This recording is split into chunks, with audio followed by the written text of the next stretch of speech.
If you clicked on this video, it's probably because you're having trouble with your clients either not paying you or like texting you too much. There's something going on where you feel like the clients that you have are just not respecting you.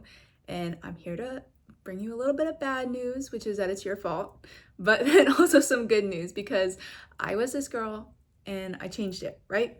So I'm gonna bring you through the process of how you can get to a place where clients actually respect you, they respect your time, and yeah, so let's get into it.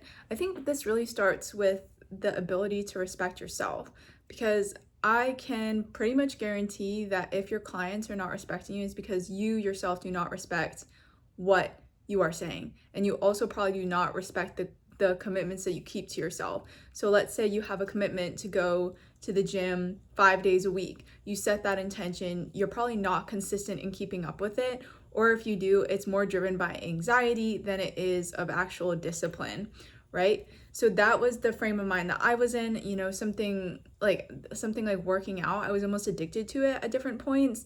But something like taking the Sabbath, taking a day off, I tried to lay that boundary and I myself did not stick with it, right? This is like 2 years ago.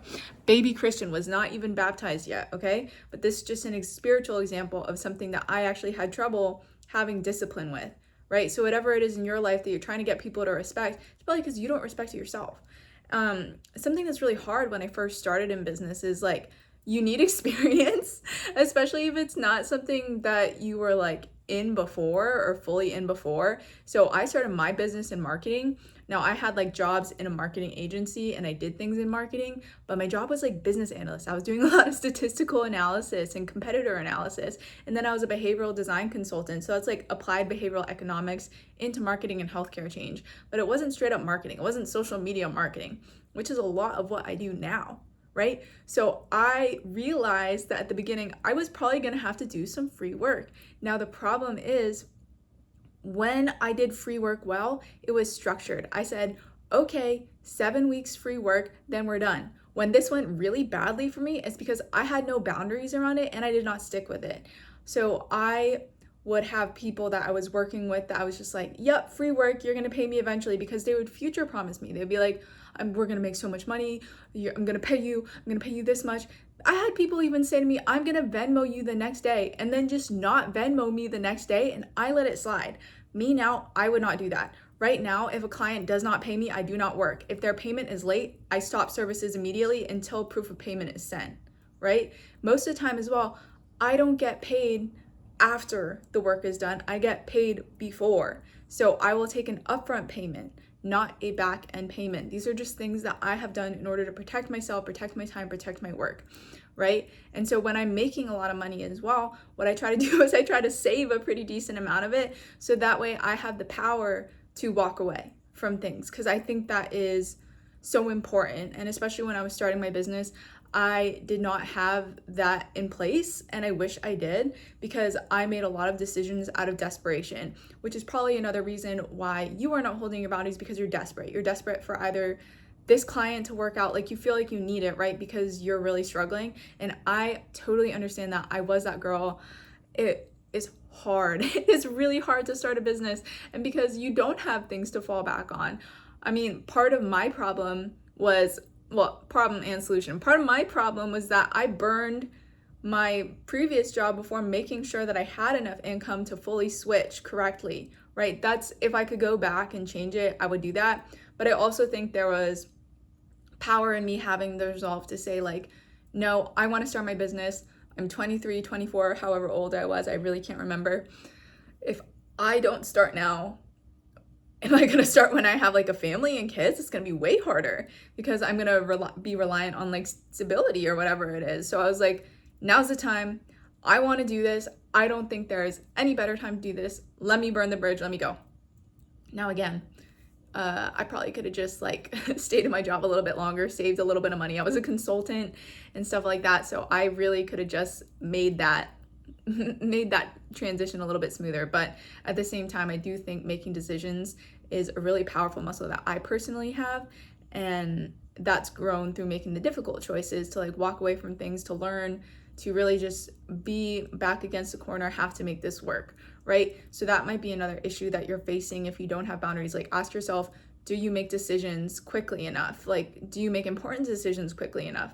And have you made decisions about what you will and will not accept? Because free work is great. 7 weeks, you get a testimonial, you get experience, and then you move on if they don't want to pay, right? Having that muscle to cut it off.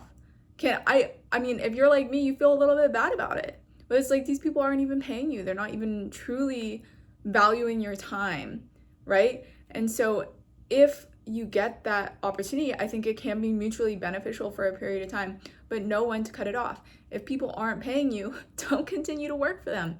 Like, you still have bills to pay. The funniest thing is that I will see people let people pay them late, yet they're the person who always pays bills on time. So what? And then the people who don't pay their bills on time are the people who are like, we need to get paid now. Okay?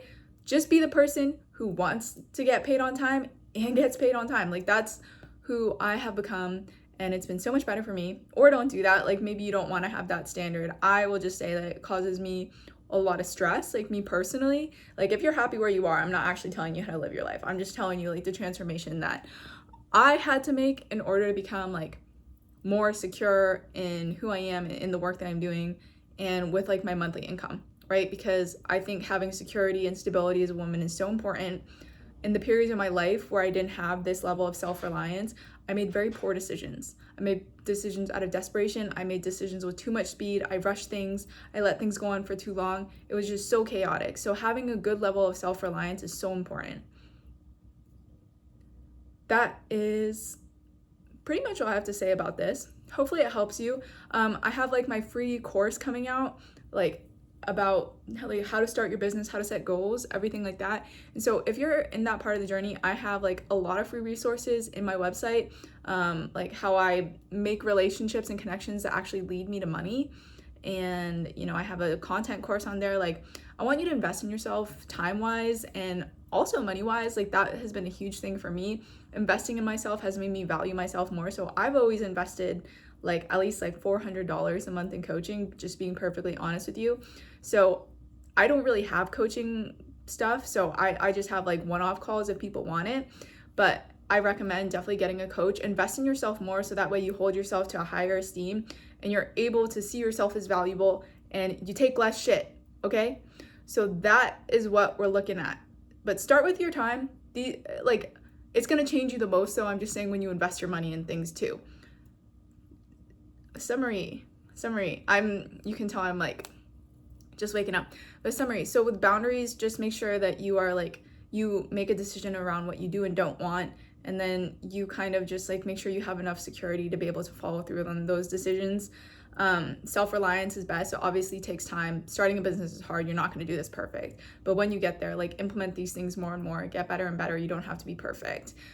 Again, like be upskilling. If the better you get, the more money you'll make, as long as you also are like enforcing your boundaries around the same time, right? So check out the stuff in the description below. Invest in yourself so that way you can place yourself to a high esteem. And I will see you next time.